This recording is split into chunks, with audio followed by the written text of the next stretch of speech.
Welcome back to BNG Hockey, where it's always black and gold. For the past few days, there's been a lot of speculation on who the mystery player is that the Bruins offered a professional tryout to. We now know who that player is, and it sounds like he's going to be accepting that offer from the team. Let's talk about it. The mystery player is none other than defenseman Anton Stralman. This name first got tossed out there by Ty Anderson when Don Sweeney mentioned that a professional tryout was put out there to a player, but he had yet to accept it. Jim Montgomery was also asked about the tryout, but didn't give too much information. But then today, Pierre LeBrun, who's a very good hockey insider, did mention that it sounds like Anton Stralman is headed to Boston on a professional tryout. So after having a couple blue check marks confirm it, even though it hasn't been officially announced from the team, I think this is going to happen, and I think shortly enough, either Anton Stralman will show up in a Bruins jersey and then we'll know, or the team will send something out confirming it themselves. Now let's get into Anton Stralman as a player and what I think of this professional tryout offer.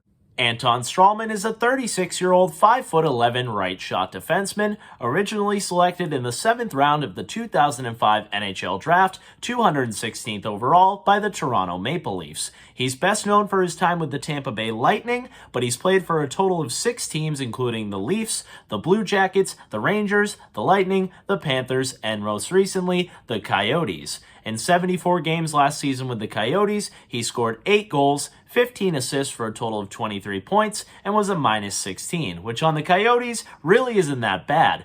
His entire NHL career, he's played in a total of 930 games, scoring 63 goals, 230 assists for a total of 293 points, and is a career plus 49. He's also played in a total of 113 playoff games, which is a pretty solid resume for a depth defenseman. As I just mentioned, at this point in his career, he's probably nothing more than a depth defenseman on the Boston Bruins. Now, I say that on the Bruins because last season with the Coyotes, he was averaging 21 minutes of time on ice. That's pretty big minutes, and he was playing for a very bad Coyotes team, so his stats and minutes were probably a little more inflated, but he did only have 12 penalty minutes in that time last season. He's still a very smart all-around defensive player, not afraid to block shots, and sneakily puts up some points from the back end. Those 8 goals are something the Bruins could desperately use. One of the biggest reasons I wanted them to invite Stralman to camp and was excited to see it finally be official from some blue check marks was that I'm not so sure guys like Connor Clifton deserve a full-time roster spot. Last season in 60 games with the Bruins, Clifton had 2 goals, 8 assists for a total of 10 points, and was a -2. Now, points aren't everything, and Stralman did play a few more games than Clifton, so I understand why the stats wouldn't add up, but I also don't like that Connor Clifton was a -2 on a good Bruins team. I think if you put Stralman in a better situation where he's playing less minutes, playing with better players, and playing on a better team, I actually think he's an upgrade over Connor Clifton at this point. Now, you might be saying this guy didn't even get a contract, he's just getting a tryout, so how good could he possibly be? Well, we did just see guys like PK Subban and Keith Yandle, who I do admit have fallen off quite a bit from what they used to be, get kicked out of the league because they couldn't even get a tryout, or either they decided to retire themselves. Clearly, Stralman still wants to keep playing, and he's trying to hang on at the NHL level, and it's good on the Bruins to give him an opportunity here, and I also think this will be very good for Anton Stralman, and he should absolutely be motivated.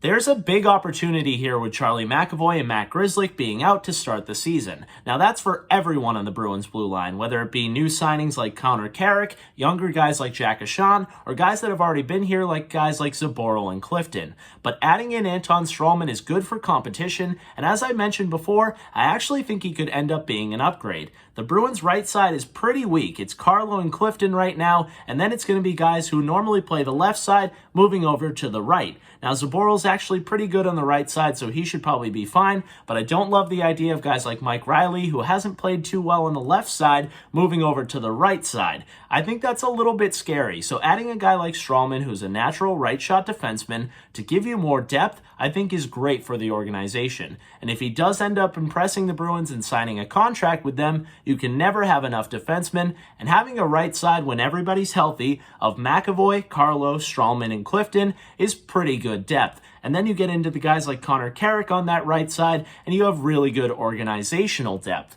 Now, I do think that Stralman comes at a cheap price. Obviously, he's coming at a tryout, so that's good for the Bruins. He's good overall depth. He's a right-handed defenseman, which is something you desperately need to start the season, but he's also a vet, which Jim Montgomery has talked about quite a bit. He wants to play vets with young guys, so I wouldn't hate seeing him next to a guy like a Zboril. Have Zboril play his normal left side, have your veteran and young guy, and that's a pretty solid third D pair to start the season. I'd like to see how those guys play together. I think this could be a big season for Zboril, especially with Grzelcyk being out. Maybe he gets a little power play time, and what better guy to learn from than a guy who's played in 930 NHL games and Anton Stralman.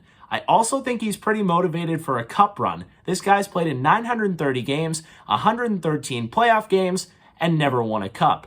Not to mention, the year he left the Tampa Bay Lightning, they won back-to-back cups. So yeah, I think he's pretty desperate to win a cup, and it's clear that he still wants to hang on and play in the NHL, probably to chase that ring. And we know that the Bruins are kind of getting a last dance thing, one last push together, one last Stanley Cup run. So what better than to add another veteran, a guy like a Nick Foligno, a guy like an Anton Stralman, all these guys who are looking for one more cup and add to that overall chemistry in the room. Hopefully this is made official by the team very soon, and when Stralman gets here, I hope he impresses enough that he gets a contract, because I do think this guy could end up being a steal for the Bruins, even if it's just as a depth defenseman, or maybe even a guy that you flip to another team at the trade deadline for a late round pick.